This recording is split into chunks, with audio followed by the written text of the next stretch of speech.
Chapter 7 three slave and a hero. चल साले खतरा। सन्नी ने खुद को गाड़ी से चिपका दिया। पूरी ताकत से धक्का दे रहा था।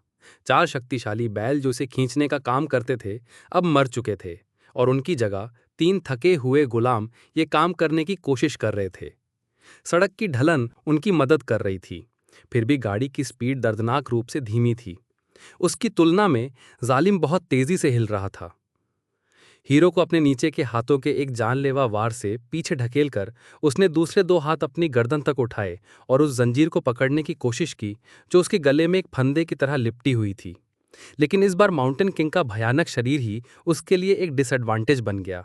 उसके लंबे डरावने हड्डी के पंजे मांस फाड़ने के लिए परफेक्ट थे, लेकिन वो ऐसी चीज़ों के लिए सबसे अच्छे टूल नहीं थे। जंजीर को पकड़ने में उसे थोड़ा वक्त लगा, बिना अपनी ही गर्दन काटे। तब तक गाड़ी चट्टान के किनारे के बिल्कुल पास थी। बस थोड़ा और। जो आगे हुआ वो बहुत जल्दी हुआ। गाड़ी के पिछले पहिए आखिरकार सड़क से उतर गए, नीचे की अंधेरी बेअंत गहराई पर लटक गए। क्रिएचर मुड़ा, अपनी 5 दूधिया मुर्दा आंखों से उन 3 गुलामों को बिना किसी एक्सप्रेशन के घूर रहा था। गाड़ी लड़खड़ाई, शिफ्टी और स्कॉलर को गिरा दिया और फिर जम गई। अपने बीच के एक्सेस पर खतरनाक तरीके से बैलेंस हो गई। सिर्फ सनी ही खड़ा बचा था। उसने उस विशाल मॉन्स्टर पर आखिरी नजर डाली और फिर अपना कंधा गाड़ी के सामने वाले हिस्से पर दे मारा, अपना पूरा वजन उसके पीछे लगा दिया। गाड़ी ने आखिरकार अपना बैलेंस खो दिया और किनारे से नीचे लुढ़क गई। उसका नीचे का हिस्सा नुकीले पत्थरों से भयानक आवाज करते हुए रगड़ रहा था। सन्नी आगे की तरफ गिरा और अपने घुटनों पर लैंड हुआ। बाल बाल खुद को उसके साथ चट्टान से नीचे गिरने से बचा लिया। अपना सर जालिम की तरफ घुमाकर उसने उसे एक शैतानी मुस्कान दी। माउंटेन किंग ने उस पतले से गुलाम पर झपटने के लिए एक कदम बढ़ाया, लेकिन अब बहुत देर हो चुकी थी। एक पल बाद उसकी गर्दन की जंजीर तन गई और वो जबरदस्त ताकत से पीछे खिंच गया। चट्टान के किनारे से कपड़े की गुड़िया की तरह उड़ता चला गया। क्रिएचर अंधेरे में शांति से गिरा, जैसे कि वो ये मानने से इनकार कर रहा हो कि वो एक छोटे से इंसान से हार गया है। जा और मर कमीने, सन्नी ने सोचा। फिर उसने एक गहरी थकी हुई सांस ली और जमीन पर गिर गया, बिल्कुल थक चुका था। क्या ये हो गया? क्या मैंने ट्रायल पास कर लिया? वो ठंडे पत्थरों पर आराम कर रहा था, रात के आसमान को घूर रहा था और उस हल्की सी जानी पहचानी लेकिन पकड़ में ना आने वाली आवाज का इंतजार कर रहा था जो उसकी जीत का ऐलान करेगी। लेकिन उसके बजाय दर्द की लहरें जिन्हें उसने पहले इग्नोर कर दिया था, आखिरकार उसके पिटे हुए शरीर तक पहुंचने लगी। सन्नी करहा उठा, पूरे शरीर में दर्द महसूस कर रहा था। उसकी पीठ की खाल एक गुलाम बेचने वाले के कोड़े से कटी हुई और एक नए पैदा हुए लार्वे के हड्डी के कांटों से छिड़ी हुई, खासतौर पर दर्द से तड़प रही थी। वो कांपने भी लगा था। एक बार फिर उस डरावनी ठंड से जकड़ा हुआ। लगता है नहीं। उसके ख्याल धीरे और धुंधले थे। और क्या करना है मुझे? एक काली परछाई उसके ऊपर आ गई। वो हीरो था, शांत और हमेशा की तरह हैंडसम दिख रहा था।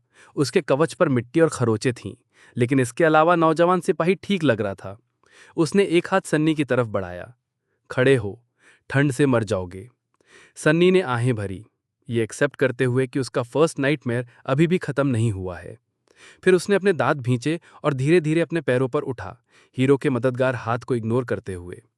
उनके चारों ओर बिल्कुल कत्लेआम का मंजर था। 3 गुलाम और हीरो के अलावा कारवान का एक सदस्य मर चुका था। उनके शरीर जमीन पर बिखरे पड़े थे, बुरी तरह से कटे फटे या टुकड़ों में टूटे हुए। यहाँ वहाँ एक घिनौने लार्वे का शव देखा जा सकता था। आग से पड़ने वाली परछाइयां पत्थर के प्लेटफॉर्म पर खुशी से नाच रही थी, इस डरावने नज़ारे से जैसे उन्हें कोई फर्क ही ना पड़ता हो। सनी भी इतना थक चुका था कि उसे परवाह नहीं थी। शिफ्टी और स्कॉलर पहले से ही उठ चुके थे, हीरो को थकी हुई घबराहट से देख रहे थे। बेड़ियों के साथ या बिना, वो अभी भी गुलाम थे और वो अभी भी एक गुलाम चलाने वाला था। उनकी तनाव भरी नज़रों को देखकर सिपाही ने आहें भरी। तुम सब आग के पास आ जाओ, हमें खुद को गर्म करना होगा और आगे क्या करना है इस पर डिस्कस करना होगा। उनके जवाब का इंतजार किए बिना हीरो मोड़ा और चला गया। कुछ पल हिचकिचाने के बाद गुलाम भी पीछे हो लिए। थोड़ी देर बाद वो चारों आग के चारों ओर बैठे थे, सुकून भरी गर्मी ले रहे थे। शिफ्टी और स्कॉलर एक दूसरे के पास थे, हीरो से एक सुरक्षित दूरी बनाए हुए। सनी सबसे अलग बैठा था, इसलिए नहीं कि उसके पास एक से ज्यादा दूसरे पर भरोसा ना करने का कोई खास रीजन था, बल्कि उसे लोग पसंद ही नहीं थे। बढ़ते आए रोज सनी हमेशा एक मिसफिट था। ऐसा नहीं था कि उसने कभी किसी के करीब आने की कोशिश नहीं की, बस उसमें वो एबिलिटी ही नहीं थी। जैसे उसके और दूसरे लोगों के बीच में एक अनदेखी दीवार थी। अगर उसे शब्दों में कहना होता तो सन्नी कहता कि वो अपने दिमाग में एक छोटे लेकिन ज़रूरी पुर्जे के बिनों पैदा हुआ था, जो बाकी सबके पास लगता था। नतीजे के तौर पर वो अक्सर इंसानी बिहेवियर से हैरान और परेशान रहता था, और उसकी नकल करने की कोशिशें, चाहे वो कितनी भी मेहनत से की गई हों, हमेशा फेल हो जाती थी। इस अजीबोगरीब होने से दूसरे लोग अनकंफर्टेबल हो जाते थे। संक्षेप में, वो थोड़ा अलग था, और अगर कोई एक चीज़ थी जिससे लोग नफरत करते थे, तो वो उनसे अलग लोगों से थी। समय के साथ सन्नी ने बस किसी के ज़्यादा करीब आने से बचना सीख लिया और अपने अलग थलग रोल में आराम से सेटल हो गया।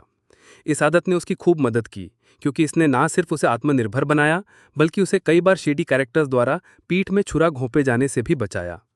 इसलिए वो इस नाइटमेयर के बाकी हिस्से को 3 अजनबियों के साथ शेयर करने के लिए खुश नहीं था। बातचीत शुरू करने की कोशिश करने के बजाय सनी अकेले चुपचाप बैठा रहा, ख्यालों में खोया हुआ। कुछ मिनट बाद आखिरकार हीरो की आवाज़ ने खामोशी तोड़ी।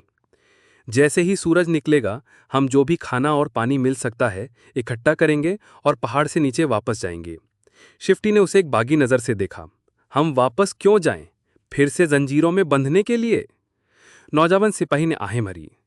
जब हम पहाड़ों से निकल जाएंगे तो हम अपने अपने रास्ते जा सकते हैं, लेकिन तब तक मैं अभी भी तुम्हारी जिंदगी के लिए जिम्मेदार हूं। हम सड़क पर आगे नहीं जा सकते, क्योंकि पहाड़ के ऊपर का रास्ता लंबा और मुश्किल है। गाड़ी में जो सामान था उसके बिना तुम्हारे वहां तक पहुंचने के चांसेस बहुत कम हैं, इसलिए वापस जाना ही हमारी सबसे अच्छी उम्मीद है। स्कॉलर ने अपना मुंह खोला, कुछ कहने का प्लान बनाया, फिर सोचा कि रहने दे और चुप रहा। शिफ्टी ने गाली दी। हीरो के तर्कसंगत शब्दों से कन्विंस हो गया लगता था। हम नीचे नहीं जा सकते। तीनों सन्नी की तरफ मुड़े, उसकी आवाज़ सुनकर हैरान। शिफ्टी ने एक हंसी का ठहाका मारा और सिपाही की तरफ देखा। इसकी मत सुनिए हुजूर, ये लड़का ऊपर वाले ने इसे छुआ है। पागल है ये कहने की कोशिश कर रहा हूं मैं। हीरो ने गुलामों को देखते हुए माथे पर बल डाले। तुम दोनों सिर्फ इस बच्चे की बहादुरी की वजह से जिंदा हो, तुम्हें इसकी बुराई करते हुए शर्म नहीं आती? शिफ्टी ने कंधे उचकाए, दिखाते हुए कि उसे बिल्कुल शर्म नहीं थी। नौजवान सिपाही ने अपना सिर हिलाया। मैं तो इसका रीज़न सुनना चाहूंगा। बताओ मुझे, हम नीचे क्यों नहीं जा सकते? सन्नी हिला, सबके ध्यान के केंद्र में अनकंफर्टेबल फील कर रहा था, क्योंकि वो मॉन्स्टर अभी तक मरा नहीं है।